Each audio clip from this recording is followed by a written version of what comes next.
জয় মা ভবতারিণী। আর সানডে আমার অফিস ছুটি ছিল, তো কি করব ওই যে কথায় আছে না, নেই কাজ তো খই ভাজ। খই ভাজার তো আর উপায় নেই। তো কি করলাম, পুরনো ভিডিওগুলোকে কালেক্ট করে একটা ব্লগ বানালাম। এটা আমার কলকাতার থেকে জামশেদপুর যাওয়ার এক্সপিরিয়েন্স বাইকে করে। আমার বাইক রাইড করতে খুব ভালো লাগে। মাসে একবার করে কলকাতা থেকে মেদিনীপুর যাতায়াত করি বাইকে। তো এটা যাচ্ছিলাম আমরা খেলা দেখতে, মোহনবাগানের অ্যাওয়ে ম্যাচ দেখতে।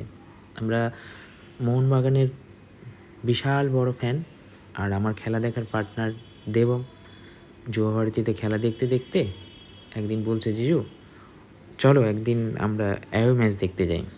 আমি বললাম হ্যাঁ চলো। কোথায় যাবে? বললো জামশেদপুর যাই চলো, তাহলে আমার মামাবাড়িও ঘোরা হয়ে যাবে আর খেলা দেখা হয়ে যাবে।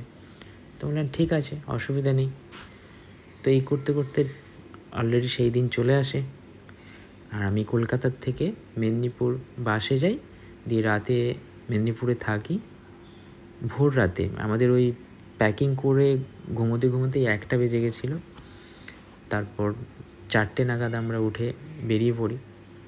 4টেই বেরিয়েছিলাম কারণ আমাদেরকে স্ট্রিক্টলি বলে দেওয়া হয়েছিল যে আমার সিনিয়র যে আমাদের টিম আছেন ওনারা বলেই দিয়েছিলেন ন্যাশনাল হাইওয়ে দিয়ে যাওয়া যাবে না, তোমাদেরকে ভেতর দিয়ে যেতে হবে। ভেতর বলতে ওই ঝাড়গ্রাম নাকি ভেতর দিয়ে, আমি তো প্রপার জানি না।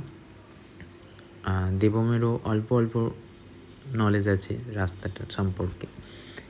তো কী করলাম, দুজনের জ্ঞান আর গুগল ম্যাপের সহায়তায় আমরা মোটামুটি পৌঁছে গেছিলাম।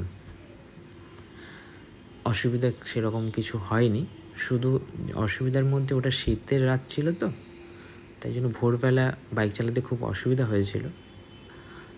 আর অসুবিধা হলে কি আছে, এখনকার দিনের বাচ্চা, যে তুমি চালাও। আমি বললাম হ্যাঁ ঠিক আছে। আর আমার বাইক রাইড করতে ভালোই লাগে। তো আর তারপরে আমার পার্টনার হয়, খেলা দেখতে যাব, কি আর বলবো, মেনে নিলাম। তো এই করতে করতে আমরা ইন্টারচেঞ্জ করতে করতে পৌঁছে যাই ওখানে দুপুরবেলা। তারপর একটু রেস্ট নেওয়ার পর আমরা বিকেলবেলা বেরিয়ে পড়ি স্টেডিয়ামের জন্য। তার স্টেডিয়ামে গিয়ে দেখি এরকম উত্তেজনা। এই উত্তেজনা দেখেই আমাদের যে টায়ার্ডনেসটা ছিল সেটা পুরো বিলীন হয়ে গেল। আমরাও এর মধ্যে নেচে নিলাম একটুখানি। তারপর বাইকটা পুরো ঘুরে দেখলাম, কিছু ছবি তুললাম। জামশেদপুর ছোট্ট শহর হলে কী হবে, বেশ সাজানো গোছানো। আমার তো খুব দারুণ, মানে খুব সুন্দর লেগেছিল। আমি এদিক ওদিক ঘুরে ছবি টবি তুলে এদের সঙ্গে নাচা কাদা করে স্টেডিয়ামে ঢুকলাম।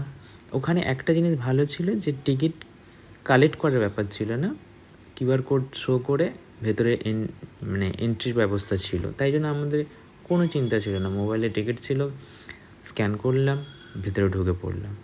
স্টেডিয়ামের ভেতরে পরিবেশটা একটু খারাপ ছিল। খারাপ বলতে ওখানকার যে জামশেদপুরের ফ্যানরা ছিল ওরা একটু ওই যা হয় আর কি, কিন্তু একটু বেশি মনে হচ্ছিল। আমাদের যুবভারতীতে তো মোহনবাগান ইস্ট বেঙ্গলের হয় যেমন তেমন একটা লিমিট থাকে, কিন্তু ওদের ক্ষেত্রে দেখেছিলাম একটু লিমিটের বাইরে। আর ওই দিন আমরা খুব ভালো খেলেছিলাম, কিন্তু কপাল খারাপ